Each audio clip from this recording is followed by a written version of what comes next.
Hablemos sobre lo que nadie te explica al invertir desde El Salvador, los impuestos. Si estás empezando a invertir en acciones o fondos a través de un broker extranjero, es muy probable que te hayas hecho alguna de estas preguntas. ¿Tengo que pagar impuestos si gano dinero vendiendo mis acciones? ¿Qué pasa con los dividendos que me pagan las empresas? ¿Tengo que declarar mis inversiones en Hacienda? ¿Existe algún monto a partir del cual sí estoy obligado a declarar? Hoy vamos a aclarar estas dudas de forma sencilla y transparente. Ahora, antes de continuar, quiero ser muy claro contigo.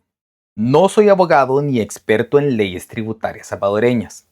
La información que te voy a compartir está basada en la legislación vigente y en fuentes públicas. Sin embargo, las leyes pueden cambiar y cada situación puede ser diferente. Por eso te recomiendo que si quieres tener la información oficial y actualizada, acudas directamente a Hacienda o consultes con un contador de confianza. Este video es solo para darte una orientación general. Empecemos por la pregunta más común.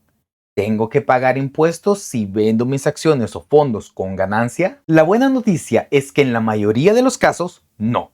En El Salvador, las ganancias de capital que obtienes al vender acciones, fondos u otros instrumentos financieros en un broker extranjero generalmente no pagan impuestos aquí en el país. Esta información está basada en la reforma de la Ley de Impuestos sobre la Renta aprobada en 2024, que excluyó del concepto de renta los ingresos de fuente extranjera. Fuentes como Consortium Legal y otras firmas especializadas han explicado este cambio. Aún así, te recomiendo verificar directamente con Hacienda o un contador, porque las interpretaciones pueden variar. En palabras simples, si compras y luego vendes acciones o fondos en un broker extranjero y obtienes ganancias, normalmente no tienes que pagar impuestos sobre esa ganancia en El Salvador. Ahora hablemos de los dividendos. Cuando una empresa te paga dividendos, es común que el país donde está registrada la empresa te retenga un porcentaje. Por ejemplo, en Estados Unidos normalmente retienen el 30%. Sin embargo,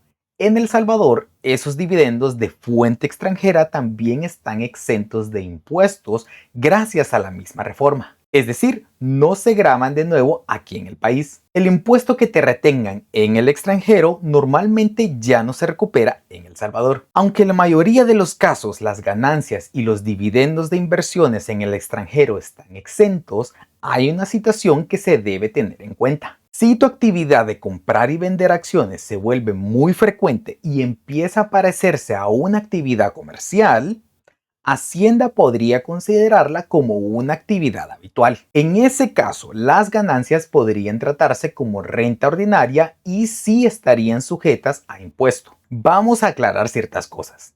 No existe un monto fijo establecido por la ley que diga a partir de esta cantidad de dinero tienes que declarar. Tampoco hay un número exacto de operaciones. Por ejemplo, si haces más de X operaciones al año ya es habitual. La determinación de si una actividad es habitual o no se hace caso por caso, evaluando la frecuencia, el volumen y si parece que te estás dedicando a eso de forma comercial. Ahora, ¿cómo es que Hacienda se puede dar cuenta de esto? Principalmente a través del intercambio automático de información que hacen muchos de estos brokers internacionales por las transferencias de dinero que entran al país o en caso de una auditoría. Por eso, aunque la mayoría de las personas que invierten en forma ocasional o a largo plazo no tienen que pagar impuestos por estas ganancias, mi recomendación es clara. Si operas con mucha frecuencia o con montos importantes, lo más prudente es consultar con un contador o directamente con Hacienda para que te den una orientación según tu caso. Para cerrar, te dejo algunas recomendaciones sencillas. Guarda todos tus estados de cuenta y reportes de ganancia y pérdidas. Aunque en la mayoría de los casos no estés obligado a pagar impuestos, es buena práctica llevar un registro ordenado. Si tus operaciones se vuelven frecuentes, consulta con un profesional. Recuerda que esta información corresponde a la legislación vigente. Siempre verifica con una fuente oficial. Como ves, en El Salvador tenemos una situación bastante favorable para quienes invierten en el extranjero. En la mayoría de los casos no se pagan impuestos sobre las ganancias de capital ni sobre los dividendos.